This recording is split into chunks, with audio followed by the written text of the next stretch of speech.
Good morning children. Fifth B students, पाठ 14 विराम चिन्ह हम लोग पढ़ेंगे। पेज नंबर 97 में छात्रों ने अपनी कक्षा में वाद विवाद प्रतियोगिता का आयोजन किया।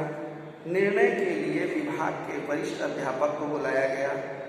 एक छात्रा ने अपनी भाषण बहुत परिश्रम से तैयार किया था, परंतु उसे कोई पुरस्कार नहीं मिला। प्रतियोगिता के बाद उस छात्रा ने अपनी हिंदी अध्यापिका से इसका कारण पूछा। अध्यापिका: बेटा, आपके तर्क, आपके विचार बहुत ही अच्छे थे, पर आपने जब बोलना शुरू किया तो आप बोलती ही चली गई। बीच में कहाँ रुकना है, किस शब्द के बाद रुकना है, इसका आपको ध्यान ही नहीं रहा। इसलिए आपके वाक्यों का सही अर्थ समझ में नहीं आया। छात्रा: लेकिन मैम, यह हमें कैसे पता चलेगा कि हमें बोलते समय कब और कहाँ रुकना है, कब और कहाँ रुकना है? अध्यापिका: यह ज्ञान हमें विराम चिन्ह कराते हैं। विराम का अर्थ है रुकना। लिखते या बोलते समय कब रुकना है, कितना रुकना है, किस भाव से पढ़ना है, यह सब विराम चिन्ह ही निश्चित करते हैं। अब मैं कुछ वाक्य लिखती हूँ, इन्हें ध्यान से देखो। मैं चाहती थी कि मिंटू स्कूल से आकर खेले नहीं, पढ़े, इसलिए माँ ने घर से बाहर जाने से पहले मिंटू से कहा, मिंटू खेलना मत पढ़ना। मिंटू को माँ की बात समझ नहीं आई। वह पूरा समय खेलता रहा। माँ को कहना चाहिए था, मिंटू खेलना मत पढ़ना। छात्रा: मैम, अब मैं आपकी बात अच्छी तरह से समझ गई हूँ। अध्यापिका: अब कुछ विराम चिन्हों के बारे में मैं आपको बताती हूँ। पूर्ण विराम चिन्ह: गोस्वामी तुलसीदास ने रामचरितमानस लिखा। अल्प विराम: मोहन गोस्वामी तुलसीदास ने रामचरितमानस लिखा। प्रश्नवाचक चिन्ह: रामचरितमानस किसने लिखा? विस्मयादि बोधक चिन्ह: अरे, रामचरितमानस गोस्वामी तुलसीदास ने लिखा। उद्धरण चिन्ह: इकहरा और दुकहरा। तुलसीदास हिंदी कवियों में रत्न के समान है। माँ ने कहा, रामचरितमानस तुलसीदास ने लिखी है। योजक चिन्ह: रामचरितमानस में सीताराम की जोड़ी मनोहारी है। लाघव चिन्ह: गोस्वामी तुलसीदास ने रामचरितमानस की रचना की। आपने देखा कि कैसे कैसे चिन्ह हैं। देखिए, पूर्ण विराम,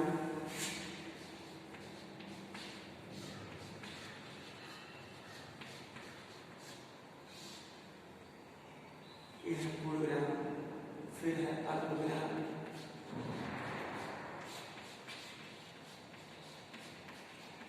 फिर है अल्प विराम, फिर है प्रश्नवाचक चिन्ह।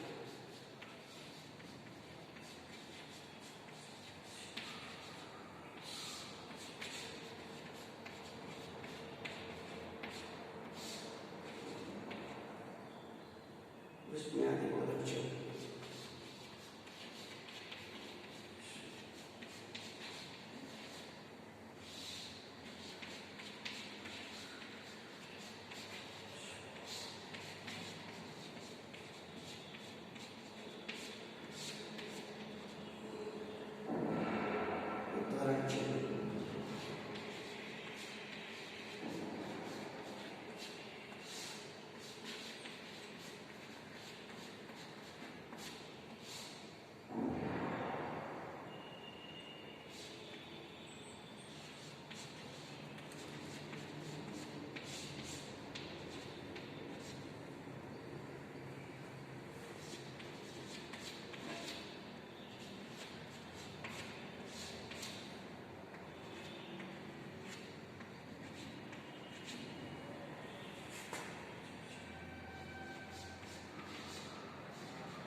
अब आप देखिए यहाँ पे ये सारे के सारे विराम चिन्ह हैं जो मैंने लिखे हैं।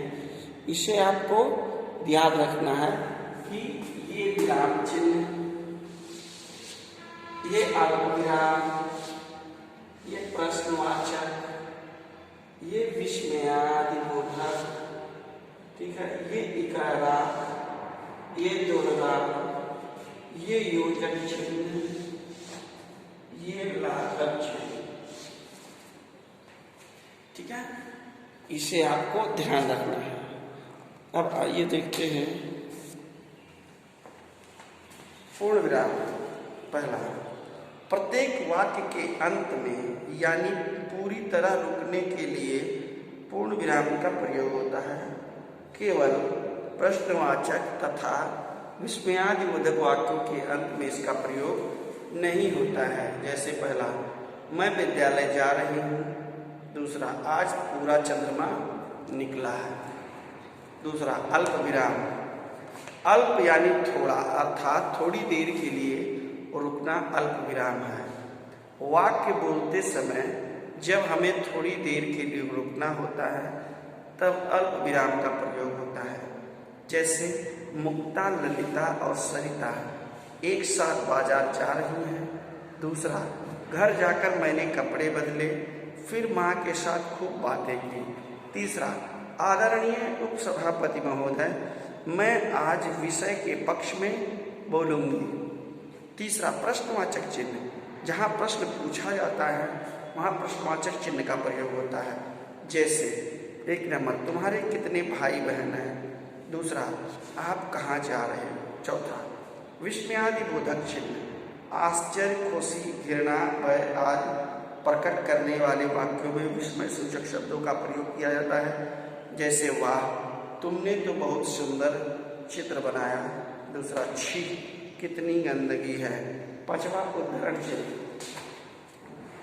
उद्धरण चिन्ह में देखोगे ये 2 प्रकार के होते हैं, इकहरा उद्धरण चिन्ह और दोहरा उद्धरण चिन्ह। इकहरा उद्धरण चिन्ह में इस चिन्ह का प्रयोग किसी विशेष व्यक्ति, वस्तु या पुस्तक का नाम लिखने के लिए तथा लेखकों अथवा कवियों के उपनाम लिखने के लिए भी किया जाता है। जैसे 1 नंबर, गांधी जी राष्ट्रपिता कहे जाते हैं। दूसरा, सूर्यकांत त्रिपाठी निराला प्रसिद्ध कवि है। दोहरा उद्धरण चिन्ह, इस चिन्ह का प्रयोग किसी व्यक्ति के कथन को ज्यों का त्यों लिखने के लिए किया जाता है। जैसे महिमा ने, मैं आज नृत्य सीखने नहीं जाऊंगी। छठा, योजक चिन्ह, इस चिन्ह का प्रयोग 2 शब्द जोड़ों युग्मों के बीच होता है। जैसे 1, धीरे धीरे दिन ढल गया। दूसरा, मेरे माता पिता शहर से बाहर गए हैं। 7वां, लाघव चिन्ह, संक्षेप में सूचित करने के लिए संक्षिप्त रूप के आगे इसका प्रयोग होता है। जैसे 1, डॉक्टर सिन्हा हमारे शहर के प्रसिद्ध व्यक्तियों में से हैं। दूसरा, मैंने अर्थशास्त्र में PhD की है। तो आपको इसमें से प्रश्न क्या बनता है, विराम चिन्ह किसे कहते हैं, विराम चिन्ह कौन कौन से हैं। ये सातों विराम चिन्हों को आप लिखोगे। ठीक है, समझ में आ रही बात।